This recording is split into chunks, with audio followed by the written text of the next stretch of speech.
Bogdane, zdravo. Kako si? Dobro, vi? Evo, dobro. Dobro mi došli.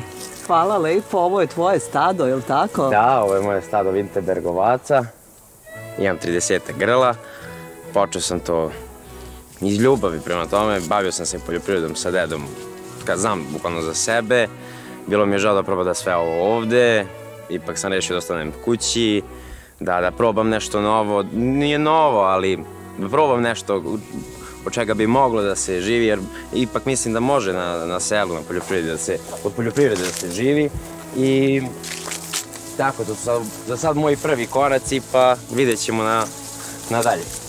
Koliko imaš godina? Ja imam 21 godinu. A gde su ti roditelji? Roditelji mi trenutno nisu tu, ali oni me isto podržavaju u tome što hoću da radim, da ostanem tu. A gde su oni? Oni su sad u privrednom radu u inostranstvu.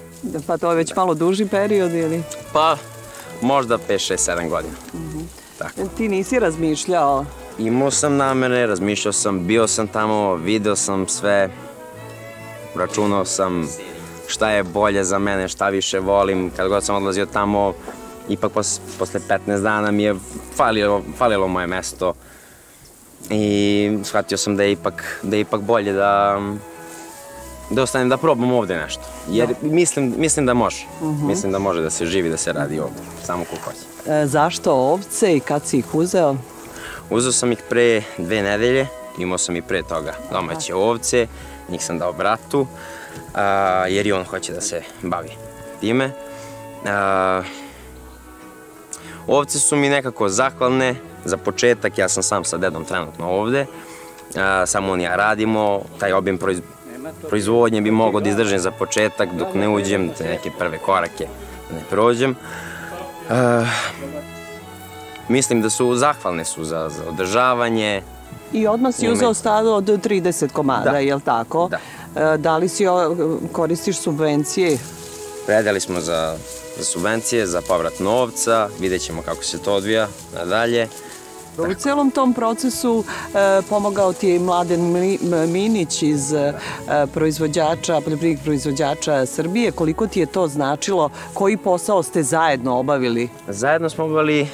On mi je dosta dobar oslonac jer zna, prati sve to čemu se u vezi subvencije, sve u vezi ministarstva. Jer ja nisam dobro potkovan tim administrativnim poslovima što se tiče predaje, papirologije i to. Rekao mi je šta da uzmem, gde, posavjetao sam svaki savjet koji mi treba. Uz dedu mogu i da pitam i Mladena jer je on u toku, znači mi to dosta. Inače, bilo bi mnogo teže da nije njega, da nije mladih poljoprivrednika Srbije. Bogdan Stanović iz sela Vitance kod Despotovca jedan je od najmlađih članova Udruženja mladih poljoprivrednika Srbije. Udruženje ima više od 500 članova i ovih dana osnovali su prvu usko specijalizovanu stočarsku zadrugu. Trenutno u našoj zadruzi koja je osnovana, znači ima 10 članova, neki članova se bave odgojem rase Ile de France, neki se bave rasom Winterberg, što uopšte nije ni bitno. Znači radit će se na unapređenju obe rase. Samo cilj osnivanja zadruge je i da se radi uvoz novih krvnih linija, znači i Winterberga i Ile de France, da bi se poboljšala uopšte celokupna slika ovčarstva u Srbiji.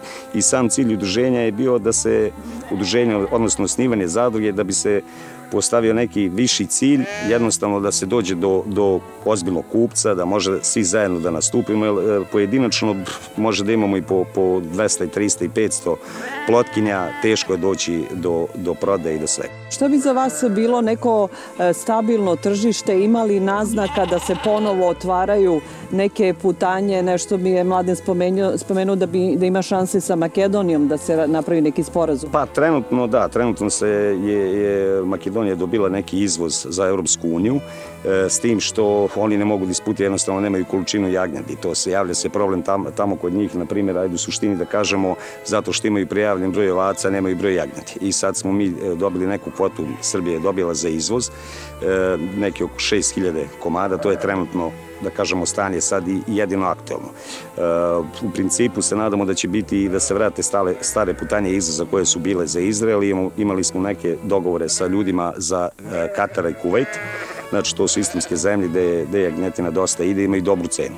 Znači, ali jednostavno pre svega svi oni traže količinu i stabilnost. Ideja udruženja je da se do kraja godine formiraju još 2 zadruge, voćarska i ratarska. U međuvremenu se prate svi programi koji obezbeđuju bolju proizvodnju, od Ministarstva poljoprivrede do evropskih fondova. Najnoviji za koji su dobili značajna sredstva je u domenu zelene poljoprivrede. Vratiši se ovde na selo, shvatio sam da ljudi mnogo ne brinu o životnoj sredini i ne shvataju da sami oni prave neke probleme, što kaže, sutrašnjim generacijama koje dolaze i ostavljaju i zemljište i vazduh i sve u, što kaže, nekom stanje koje sutradan nije primjereno. Tako da smo rešili da malo podignemo svest ljudi poljoprivrednika što se tiče ekologije i pisali smo jedan projekat koji se tiče odlaganja ambalažnog otpada. Znači, želja nam je da ljudi shvate tu svest i da taj ambalažni otpad sklone, da ga pravilno uklone, tako da dobijanjem tih sredstava održat ćemo niz tribina i edukacija što se tiče ekologije. Evo i Marina je danas sa nama. Marina, kako vam se dopada Sekurić za posao, za život? Mladen vam se dopada, to smo shvatili. Da, očigledno. Pa i selo, mislim, pre svega ja sam sa sela, tako da ja seosku sredinu i selo volim, tako da to za mene nije neka novina. A Sekurić kao Sekurić mi se sviđa, pogotovo što ima lepa je priroda, dosta drugačiji ovaj levački kraj od našeg ovamo. U kom smislu?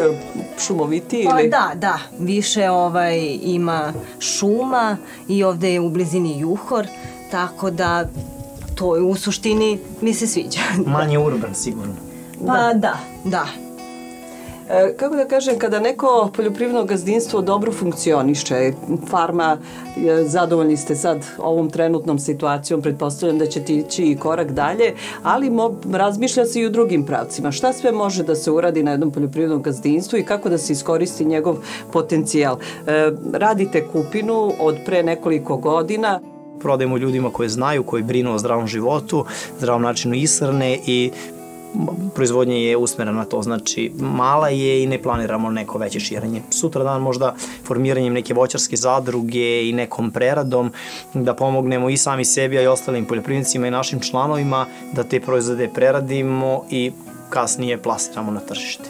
Marina, vi ste tu i završili ste srednju ugostiteljsku školu, posle ste otišli na pedagogiju u drugom pravcu, ali vidite ovde priliku uz Mladenovu podršku za neki seoski turizam, pa ovo je jedan od proizvoda što može biti vaš adut. Pre svega izgradili bi smeštajne kapacitete gde bi ljudi mogli da prespavaju i da budu u prirodi, na svežem vazduhu, jer kao što sam rekla malo pre, u blizini je planina Juhor. Takođe bi u ponudi pored toga bili naši domaći proizvodi i jagnjetina bi bila jedna od proizvoda koji bi bili u ponudi. Kada se rekla Marina je ovde, u stvari Marina ne bi bila ovde da nije gledala Znanje i imanje, je li to tačno? Da, ja sam često i kada sam počeo da radim, uopšte kad sam se vratio iz Beograda, ja sam napravio svoju stranicu i znao sam da je reklama izuzetno bitna i nikada nije bio problem da ugostim ni jednu televizijsku ekipu, tako da evo sada je dala, što kaže, taj najveći značaj gde mi je, što kaže, praktično doveo buduću suprugu i to je nešto najlepše i vi ste mi zbog toga specijalno dragi.